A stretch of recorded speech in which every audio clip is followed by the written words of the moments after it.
Okay. Tell me what your heart desires. My heart desires. To me, you were born to play this role. How badly did you want this, Robert?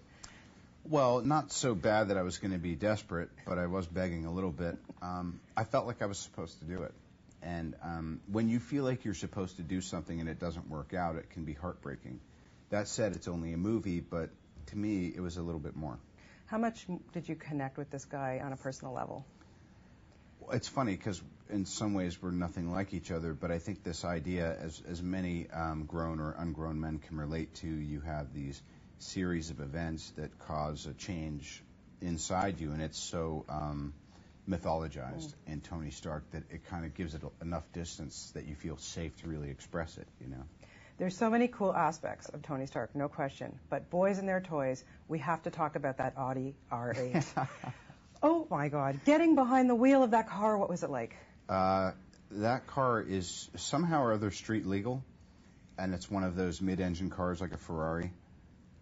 Yeah, I've been talking with Audi a lot because they've been providing all kinds of cross-promotion with us. And I think they're going to send me one of those things. I think that would be really cool. It would be the coolest thing I've ever owned.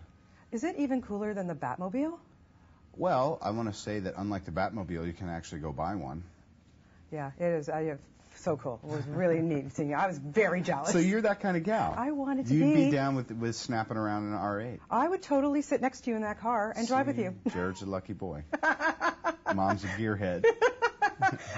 Okay, I see that you've fixed the chest. You're not glowing right now. I'm not. How did you enjoy, doing the special effects thing, getting in that suit, getting in shape for it? I mean, that's a whole new thing for you too. Yeah. Well, fortunately, John said, you don't really. If you want to you want to do that whole muscle bound thing, go ahead.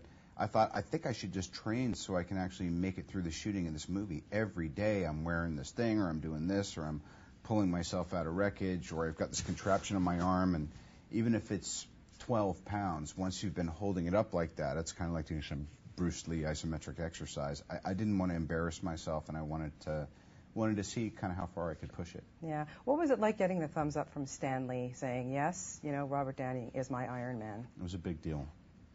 And it's so funny that when he created the character in 1963 that at some point I would wind up playing it. You never know how life is going to turn out, and this has just been, it's great in talking to you, and people are enjoying it, and they're expecting it to do good business, which is obviously an important part in the film business.